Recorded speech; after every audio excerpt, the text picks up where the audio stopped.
Hello and welcome. You're watching Daily V News. Also in today's edition, the stories we'll cover are as follows.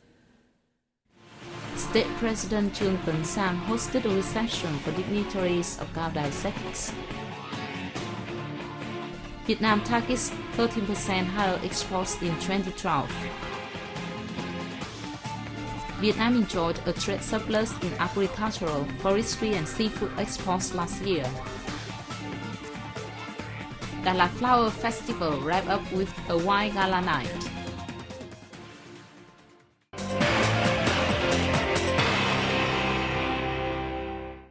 State President Trương Tấn Sang hosted a reception in Hanoi on January 4th for dignitaries of the Cao Đài sects on the occasion of the New Year 2012.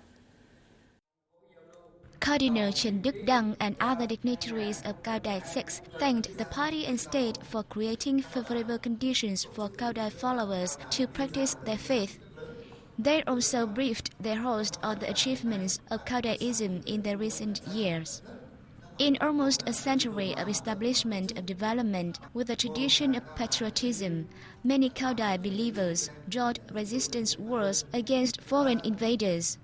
Nearly 5,000 of them laid down their lives, and 267 women of Cao Đài sects were conferred the title Vietnamese Heroic Mother.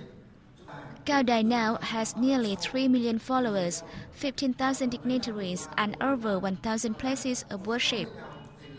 Cao Đài believers always promote religious unity, abide by state laws and policies, and participate in charitable and social activities. Wishing Cao Đài's dignitaries and followers best wishes in the new year, President Sang praised their contributions to the national construction and defense. The President expressed his hope that Cao Đài dignitaries would continue to encourage followers to boost unity among religions and actively join in social activities. At a conference happening in Hanoi on January 3rd, when discussing the upcoming tasks of the industry and trade sector, the Prime Minister made it a mission that Vietnam must 1. Increase the value of exports by 13%, and 2. Cap the trade deficit at 12% for the 2012 period. Prime Minister Dũng asked the Ministry of Industry and Trade to further support Vietnam's key exports and encourage enterprises to save energy and reduce costs to improve their products' competitiveness. The ministry needs to boost international cooperation to create favorable conditions for Vietnam's exports to sustainably enter traditional and new markets, he said. The government leader also asked the ministry to focus on restructuring the whole industry while increasing scrutiny of state enterprises and closing those with prolonged losses this year. Better policies will be needed to speed up the development of manufacturing industries, support industries, renewable energies, high-tech and key mechanical industries. In the heart of these policies are new technologies that save fuel, materials and energy, he said. These goals follow last year's strong economic performance amid a global downturn, where exports increased 33% against 2010 figures, and the trade deficit was an estimated 9.89% of the value of exports. Figures for the value of industrial production were also up by 12.7% in 2011, despite financial difficulties. Now more on the macroeconomy. Last year, Vietnam had enjoyed a trade surplus in agricultural, forestry, and seafood exports. The increase in the global prices made a positive impact on our export value. However, it did not add any volume or quantity of the exported commodities. According to the Ministry of Agriculture and Rural Development, the agricultural, forestry and seafood sector gained a trade surplus of $9 billion and opened new export markets in 2011. The sector enjoyed a year-on-year increase of 27% to $25 billion in exports. Growth in export value was mainly due to a surge in export prices, while the volume of most products reduced slightly against the previous year. Advantages in export prices pushed the value up by 33.2% to $13.7 billion for agricultural products, by 21% to $6.1 billion for seafood products, and 12.7% to $4.1 billion for forestry products. However, total export value in the three sectors made up 26% of the total national export value in 2011, falling from 26.5% in 2010.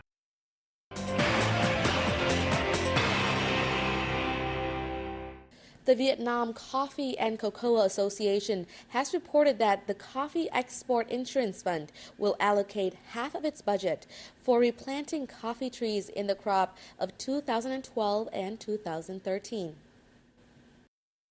The fund will also dole out 30% of its budget to subsidize interest rates for temporary reserves, 10% to improve quality of coffee products, and 10% to promote trade and brand names.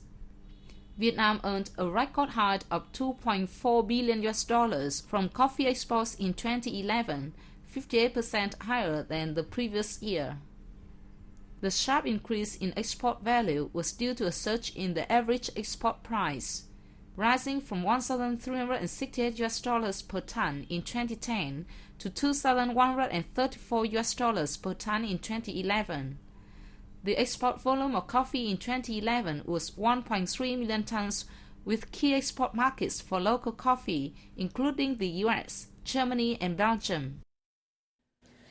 Also, Vietnam's rubber export value reached a record high of $3.1 billion last year, with about 800,000 tons of rubber exported. The figure represents an increase of 2.2% in volume and 31% in value. Despite rubber prices falling by 30 to 40% in the late months of the year, the average export price last year was higher, about $3,900 a ton, than the average price in 2010. To reduce dependence on the Chinese market, rubber exporters try to increase exports to the EU and the US, but demand from those two markets have reached a saturation point. As a result, China remained a key market for Vietnamese rubber, accounting for 60% of the country's total rubber exports, currently compared to 70% in 2010. Vietnam now has about 740,000 hectares of rubber plantations, mainly located in southeastern provinces. It ranks 5th in the world in rubber cultivation area after Thailand, Indonesia, Malaysia, and India.